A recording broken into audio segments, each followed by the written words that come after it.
बाद एक तरफ भाजपा में खुशी की लहर है तो दूसरी तरफ कांग्रेस एक बार फिर अपनी हार का ठीकरा ईवीएम पर फोड़ रही है। इस विषय में हमारे संवाददाता ने कांग्रेस के प्रवक्ता गौरी शंकर श्रीवास से बात करने की कोशिश की। क्या कुछ कहा श्रीवास ने, आप भी सुनिए। हरियाणा राज्य के गठन के बाद शायद ऐसा पहली बार हुआ है कि किसी पार्टी ने रिकॉर्ड तोड़ जीत दर्ज की हो। लगातार तीसरी बार जीत का हैट्रिक लगाने वाली भाजपा ने हरियाणा राज्य में रिकॉर्ड तोड़ जीत दर्ज की।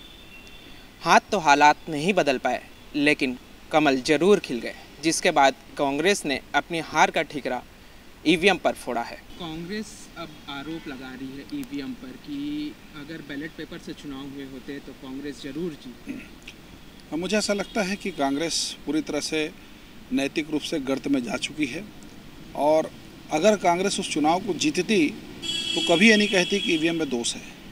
हारने के बाद ये प्रश्न चिन्ह क्यों उठाया जाता है, ये अपनी दुर्बलता को, अपनी कायरता को प्रदर्शित करने वाली बात है।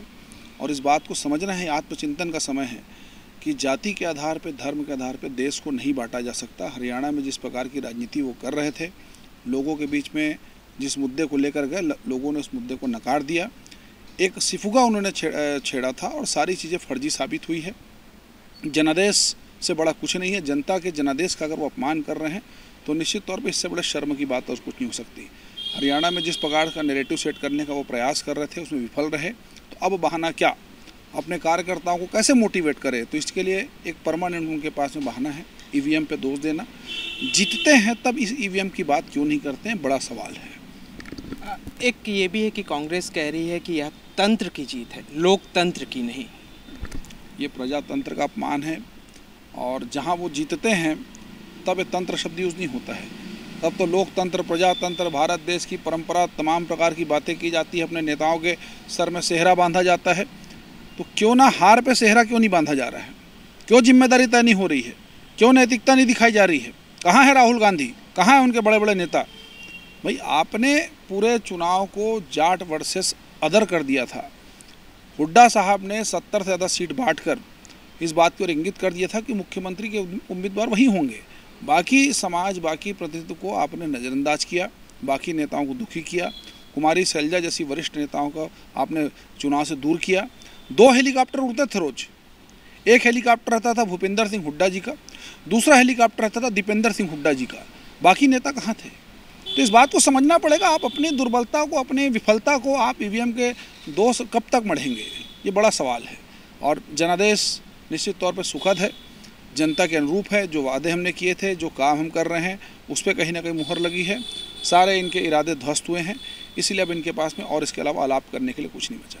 अच्छा, अब हरियाणा में अगला मुख्यमंत्री कौन होगा? क्योंकि अनिल विज जी भी कह रहे हैं कि वो मुख्यमंत्री के दावेदार हैं, तो अब इस पर कैसे? देखिए, मुख्यमंत्री का चयन विधायक दल और संसदीय बोर्ड करती है। जहाँ तक नेतृत्व में अगर हमने चुनाव लड़ा है तो नायब सिंह सैनी जी के नेतृत्व में चुनाव लड़ा है और सरकार बहुमत में आई है। पिछले बार 40 सीट था, इस बार हम बहुमत से भी आगे निकल गए हैं। तो अगर ऐसे देखा जाए तो नायब सिंह सैनी से बड़ा कोई दावेदार नहीं है, पर फिर भी भारतीय जनता पार्टी में आंतरिक लोकतंत्र है। अगर विधायक दल में कोई नाम आएगा, इस संसदीय बोर्ड किसी पर नाम पे मुहर लगाएगी, वो भाजपा का ही कार्यकर्ता रहेगा, भाजपा के विधायक दल का ही रहेगा, और इसमें कहीं कोई पद विशेष की बात नहीं है या व्यक्ति विशेष की बात नहीं है। सरकार बन चुकी है, सरकार अपने विचारधारा, अपने एजेंडा को लेकर आगे बढ़ेगी।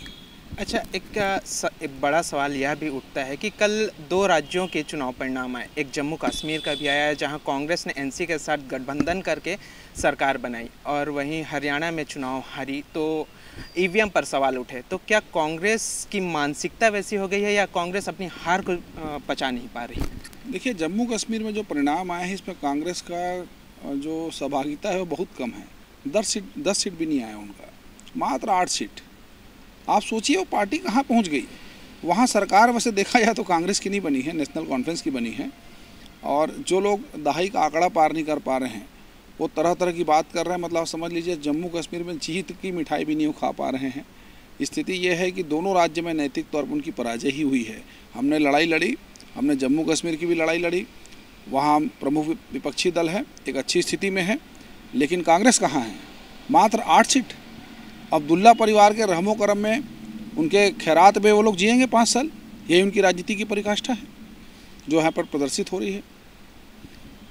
एक सवाल और है यहाँ पर कि भूपेश बघेल जी का के श्रीवास्तव जी से काफ़ी खास संबंध बताया जा रहा है, जिसको कल पुलिस ने महाठग घोषित किया और 10,000 रुपये का इनाम भी रखा है। अब कांग्रेस उनसे भी पल्ला झाड़ रही है। कांग्रेस कह रही है कि कोई के श्रीवास्तव जैसे व्यक्ति को वो नहीं पहचानती है। भाई के श्रीवास्तव कोई प्रदेश के लिए अनजाना नाम नहीं है। ब्लैक स्मिथ के नाम से कंपनी फर्म तैयार करके पूरे कोरबा में किस प्रकार से इनको ठेका दिलाया जाता था, किस प्रकार से अवैध वसूली होती थी, किस प्रकार से सत्ता के शीर्षधारी रात में तांत्रिक पूजा कराते थे उस्लापुर में जाकर, ये बात गाहे बगाहे सबको मालूम है। कोई बोलना नहीं चाहता, लेकिन मैं बता रहा हूँ आपको, कांग्रेस पार्टी के सत्ता के शीर्ष लोग तंत्र यंत्र पूजा उस्लापुर में रात को करते थे। काफिले के साथ जाया जाता था, सारी चीज़ें बड़ी गोपनीय होती थी और एक बार नहीं हर महीने होता था। ये सारा खेल सेटिंग का था, ये लेन देन का था। और एक चंद्रा स्वामी को पालते थे नरसिम्हा राव जी, तो यहाँ पे एक और चंद्रा स्वामी पाले थे भूपेश बघेल जी। मुझे कहने में कोई दिक्कत नहीं है, भूपेश बघेल जी भी यहाँ पर एक चंद्रा स्वामी को पाले थे। उसके पाप का घड़ा फूटा है, खातों में करोड़ रुपए का ट्रांजैक्शन हुआ है। के श्रीवास्तव से इस प्रकार से पल्ला नहीं झाड़ा जा सकता। जल्द के श्रीवास्तव की गिरफ्त में होंगे, पुलिस वहाँ उनके गिरबान तक पहुँच जाएगी, वो विषय अलग है। विषय मूल भाव ये है कि के श्रीवास्तव और पूर्व मुख्यमंत्री भूपेश बघेल जी का क्या रिश्ता था, इस रिश्ते को क्यों छिपाया जा रहा है, ब्लैक स्मिथ का मालिक कौन था, और इतना हैवी ट्रांजैक्शन 300-400 करोड़ जैसे बता रहे हैं एजेंसी वाले, ये किसका पैसा था, ये किसकी कमाई थी, ये पैसा कहाँ जाता था, वसूली कहाँ से होती थी। अन्य राज्यों में भी जो पता चला, अन्य राज्यों में भी FIR हुआ है, अन्य राज्यों में भी यहाँ के जो कथित चंद्रा स्वामी उर्फ के श्रीवास्तव ने कई लोगों को चूना लगाया है। ये किसकी सरपरस्ती में लगाया है, ये बड़ा सवाल है और निश्चित तौर पे आने वाले समय में दूध का दूध पानी का पानी होगा। तो ये थे गौरीशंकर श्रीवास जी, जिनका कहना है कि जल्द ही के श्रीवास्तव पुलिस के गिरफ्त में होगा। कैमरामैन रुपेश पटेल के साथ शहबाज अली, रायपुर। खबरों में फिलहाल इतना ही। अपडेटेड रहने के लिए हमारे चैनल को सब्सक्राइब कर लीजिए और नोटिफिकेशन के लिए बेल आइकन जरूर दबाइए। नमस्कार।